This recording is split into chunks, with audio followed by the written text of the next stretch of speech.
기상청 사람들 6회 리뷰 재밌더라입니다. 6회의 시작은 모텔 앞에서 이시우와 진하경이 어색한 만남을 갖고 이야기하며 시작합니다. 이시우는 진하경이 엄동한을 모텔로 데려온 것이 계속 불편합니다.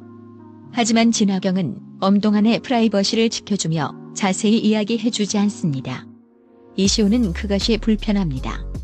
하지만 진하경이 이시우에게 물어봤을 때 이시우도 대답해주지 않습니다. 때마침 웬 여자가 이시우를 아는 척하자 진하경은 그것이 불편합니다. 6회는 열섬현상입니다. 인간관계도 열섬현상처럼 공기가 흐르지 못하고 자신의 상처로 인해 맴돌고 상처를 덧나게 하는 열섬현상이 있다는 것 같았습니다. 날씨는 오전부터 뜨겁습니다. 진하경의 어머니 배수자 여사는 더운 날에 도토리 묵을 쑤느라 여념이 없습니다. 진태경은 그런 어머니의 건강이 걱정입니다. 한편 엄동한 서님의 집에는 엄동한 서님의 자리가 비어 있습니다. 딸, 엄보미는 아빠를 찾습니다. 엄마, 이 막내는 장마 지나면 돌아올 것이라고 이야기하며 딸을 다독입니다. 엄동한 서님은 모텔에서 깨서 서둘러 봄청에 왔지만 야간 근무조로 바뀐 것을 기억하지 못해 되돌아갑니다. 한편 드립커피와 토스트로 품격 있는 식사를 하려던 신석호는 진태경이 맡기고 간 반찬으로 인해 기분을 망치고 맙니다. 이시우는 연수원에서 나가야 했습니다. 그런데 도박에 빠진 아버지는 이시우를 더욱 불편하게 만들고 있었습니다. 조깅을 나왔던 진하경이 이시우를 불러내서 연애를 그만두자고 합니다.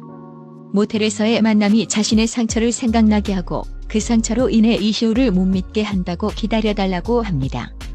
그러자 이시우는 자신의 부끄러운 아버지 때문이라고 이실직고를 합니다.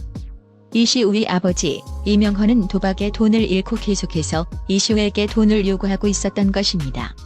그런데 이명헌은 모텔에서 이시우와 진하경이 이야기하는 것을 듣고 기상청으로 진하경을 찾아와 돈을 요구합니다.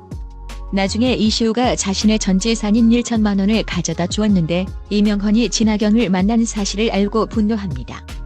한편 기상청에서는 계속되는 폭염으로 인해서 진하경은 일하느라 정신없습니다. 그런데 배수자 여사가 몸져 누워버렸습니다. 진태경이 계속 연락을 했지만 진하경은 핑계라고 이야기하며 무시했습니다. 진하경이 이명헌을 만나서 마음이 어지러울 때 배수자 여사는 구급차를 타고 응급실로 간다는 전화가 와서 이시우가 전달해줍니다. 하지만 진하경은 퇴근하고 가겠다고 했는데 엄동한 서님이 자신이 책임지고 일할 테니 가정을 챙기라고 배려해줘서 진하경은 어머니를 간호할 수 있었습니다. 이시우는 퇴근할 때도 함께 해장국을 먹으러 가지 않고 배수자 여사가 누워있는 응급실에 가서 멀리서 지켜보며 살펴봅니다. 진하경은 어느 정도 안정된 어머니를 모시고 집에 와서 챙깁니다. 그리고 어머니가 쓰던 도토리 묵을 마무리지어 어머니와 언니에게 대접합니다. 진하경이 집에 돌아오자 이시우가 지하 주차장에서 기다리고 있었습니다. 그리고 진심으로 사과합니다. 그러자 진하경은 이시우에게 도토리 묵밥을 대접하면서 이야기합니다. 바로 내일이 진하경의 아버지가 사업이 망해서 집에서 자살한 날이었던 것입니다. 진하경은 그 자살한 아버지를 발견했던 것이었습니다. 그래서 진하경은 그날이 가장 기억하기 싫은 날이라고 이야기했습니다. 아버지 길에 맞춰 어머니는 아버지가 좋아하셨던 도토리 묵을 쏘았다는 것입니다. 그러면서 이시우에게 자신이 그런 아버지를 겪었기에 이시우도 그런 아버지 때문에 힘들어하지 말라고 합니다. 아울러 부탁합니다. 만약 이시우의 마음이 변하면 미리 말해달라고 말입니다.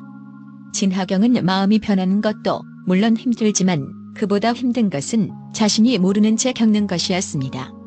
그래서 자살한 아버지로 인해서 불륜을 저지른 한기준으로 인해서 진하경은 마음에 큰 상처를 가지게 된 것입니다.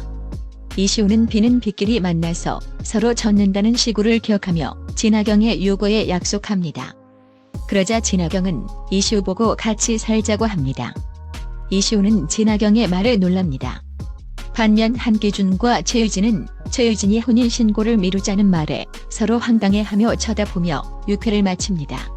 이시우와 진하경의 로맨스는 점점 달달해지지만 한편 점점 식어져가는 한기준과 최유진의 사랑이 마치 변화무쌍한 날씨처럼 보이는 것은 기상청 사람들이라는 드라마여서일까요? 날씨처럼 예보하기 어려운 인간관계를 다시 살펴보게 되는 드라마인 것 같습니다. 재밌더라였습니다.